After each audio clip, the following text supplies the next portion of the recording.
Jemaat yang dikasihi Tuhan, sebelum kita mendengarkan firman Tuhan, nats renungan untuk kita hari ini, marilah kita bersatu di dalam doa.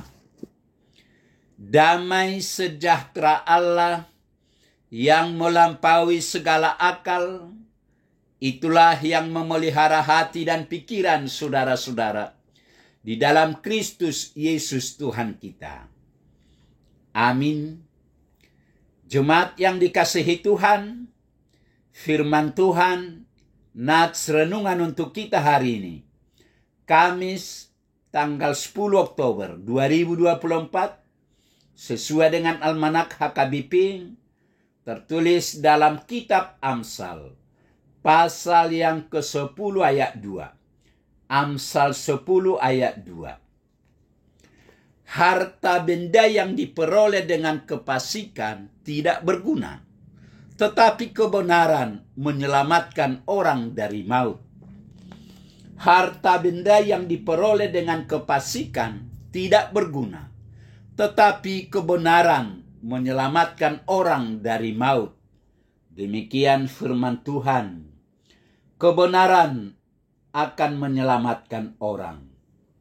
Saudara-saudara yang dikasihi Tuhan, ada ungkapan mengatakan, keluarga adalah basis atau tempat awal mulanya pendidikan.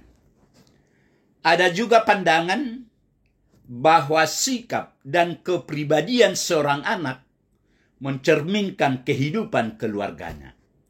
Karenanya dibutuhkan perhatian dan tanggung jawab yang serius terhadap anak-anak untuk mendidik dan mengajar mereka agar dari usia dini terbentuk kepribadian yang bijaksana. Dan untuk menjadi anak yang bijaksana, orang tua harus menanamkan sikap takut akan Tuhan.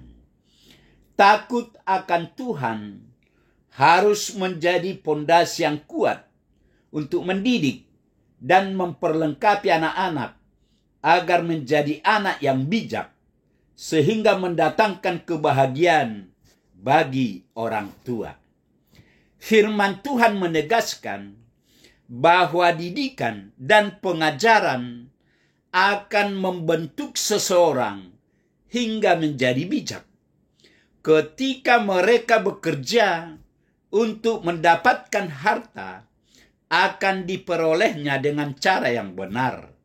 Sebab harta yang diperoleh dengan tindakan fasik atau dengan cara tidak benar menjadi tidak berguna atau sia-sia. Seorang bijak pasti akan melakukan hal-hal benar sehingga terhindar kecelakaan dan malapetaka yang merugikan diri sendiri.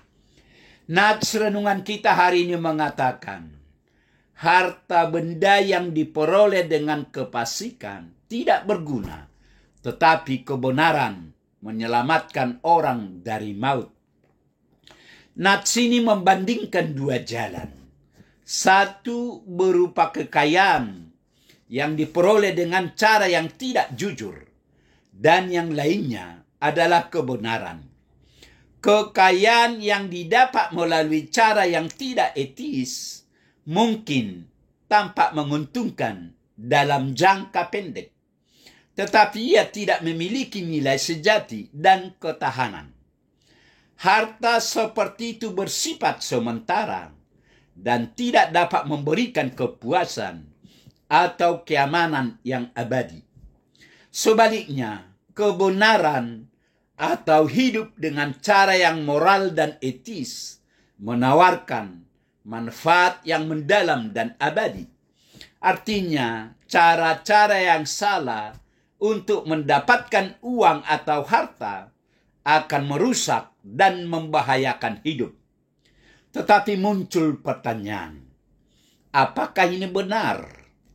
Kita mengamati dalam hidup ini bahwa banyak penipu, pencuri yang lolos.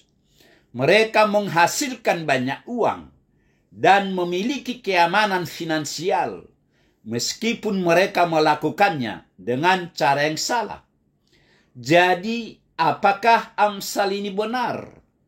Amsal 10 ayat 3 mengatakan bahwa Tuhan tidak akan membiarkan orang benar kelaparan. Bagaimana dengan orang-orang Kristen yang mati kelaparan? Bagaimana dengan orang-orang Kristen di gereja yang kehilangan pekerjaan mereka dan sekarang keluarga mereka sedang berjuang? Apakah itu berarti mereka bukan anak-anak Allah atau Allah tidak mengasihi mereka? Saudara-saudara yang kekasih, orang fasik mungkin menghasilkan lebih banyak uang sekarang dan orang benar mungkin kelaparan sekarang.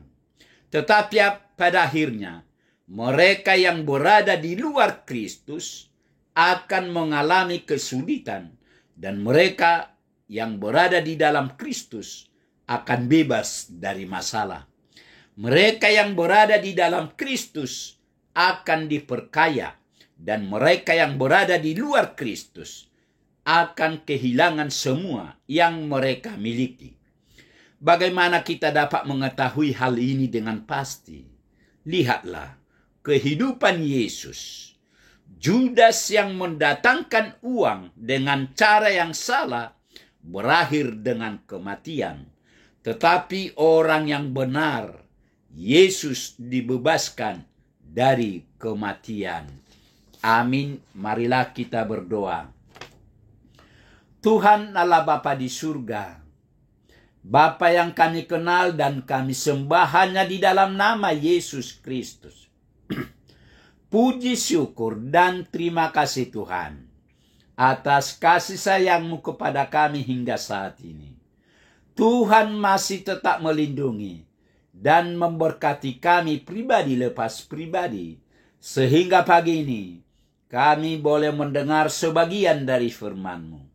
Berkatilah firman-Mu ini ya Tuhan, agar firman-Mu ini menjadi terang dan penuntun bagi hidup kami. Terima kasih Tuhan, dalam Yesus kami berdoa. Amin.